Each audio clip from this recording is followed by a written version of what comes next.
Galing-galing si Mami mag-joker. Okay, ito na po yung oras para tayo ay humingi at magpapasalamat sa ating Panginoon. Amen. Maraming salamat po, Amang Yahweh. Thank you po. Sa ngalan ng Ama at ng Anak ng Espiritu Santo. Amen. Amang banal, Diyos ng dakila, Amang Yahweh, magandang hapon sa iyo, Ama. Ama, narito kami ng iyong mga anak upang magpulit magpapasalamat sa iyo. Maraming salamat, Ama, sa buhay na ito. Yes. Maraming salamat, Ama, sa pagpapakain aming kinakain. Yes. Maraming salamat, Ama, sa tubig na inumin na ipinagkakaloob mo sa amin. Ang lahat ng ito, Ama, ay mula sa iyo. Kaya, Ama, ang lahat ng papuri at pagpapasalamat, Ama, ay binabalik namin sa iyo. Sa pangalan ng iyong butong anak na. Ama, kahit sa kabila ng aming mga pagpupuri sa iyo, narito pa rin kami, Ama. Marami pa rin kami pagkukulang sa iyo. Ngayon, nagkakaisa kami ng aking mga kapatid. Humihingi kami, Ama, ng kapatawaran. Kung ano man ang aming mga pagkukulang. Kung ano man ang aming mga pagkakasala at pagkukulang sa mga gawain. Humihingi ako sa iyo, Ama, ng awa at pabag. Napatawarin mo na lang kami na iyong mga Amang Bunal sa mga oras na ito. Tinataas ko sa iyo, Ama, ang tahanang ito, ang apat na sulok ng tahanan na ito ni Mami Ningning. Ama, tinataas ko sa iyo si Mami. Yes. Patuloy mo siyang bigyan ng kalakasan, Ama, para makakasama pa namin, Ama, sa iyong mga gawain. Patuloy mo pa si Ama, bigyan ng kagalingan, Ama. Patuloy mo siyang ikagalingin sa kanyang mga nararamdaman. Bilang sa edad siguro, Ama, pero ito, patuloy mo pa rin kami binibigyan ng pag-asa na kami patuloy na makatayo sa iyong mga gawain. Patuloy pa rin kami makahakbang sa mga gawain mo. Natunay nga po, Ama, na ikaw lamang ang tanging naming pag-asa, wala na iba. Kaya, Ama, ako'y nananalig sa iyo at sumasampalataya. Na patuloy mo lang kami, Ama, bigyan ng kalakasan. Patuloy namin gawin ang mga iniwan mong gawain ito. Yes, Lord. Kaya, Ama, hindi ko man isa-isahin ang aking mga kapatid na nandito ngayon. Ama, patuloy mo silang pagpalain, Ama. Yes. Patuloy mo kaming bigyan ng galingan, Ama.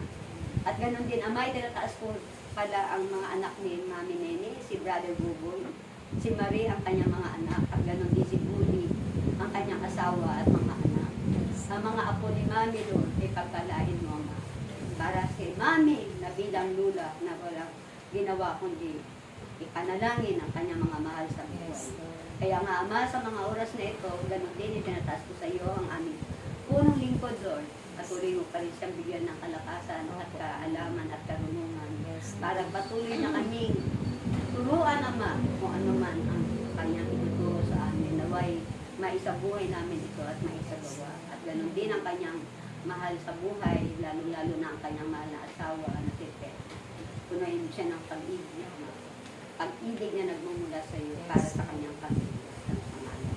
At ganoon din, Ama, ang aking mga kapatid na uuwi sa malayo pang lugar. Ingatan mo sila, Ama, sa aming tahanan, Ama, ang aming mahal sa buhay.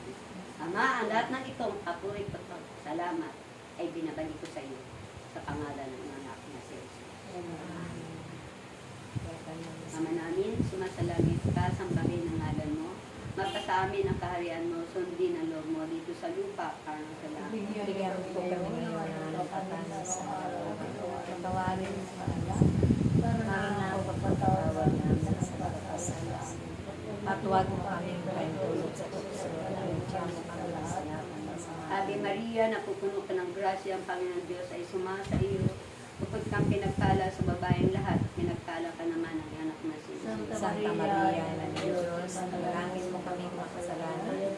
Ngayon at kung kami mamatay. Amen. Kaya kung sino man ang sisira sa gawain ito, ikaw na masamang espiritu ng kaguluhan, karamdaman, sakit, problema, out! Sa lugar na ito, lumayas ka. At ganoon din sa bawat tahanan namin, lumayas ka. Ikaw na masamang espiritu na nagbibigay ng anumang mga problema. In Jesus' name. In Jesus' name. In Jesus' name. Luwalhati sa Ama at sa Anak sa Diyos Espiritu Santo. Para na sa mga ngayon magpakailanman, para sa walang hanggan siya. Luwalhati sa Ama at sa Anak sa Diyos Espiritu Santo. Para na sa mga ngayon magpakailanman. magpakailanman. Sabay-sabay nating luwalhati ng ating Diyos na buhay. Luwalhati sa Ama, sa Anak, at sa Espiritu Santo, na para lang sa unang-unang ngayon, magpakailanman. At habang binabasbasan tayo ng ating Ama na sa langit, wikain natin sabay-sabay. Sa ngalan ng Ama at ng Anak ng Espiritu Santo. Amen. Thank you po.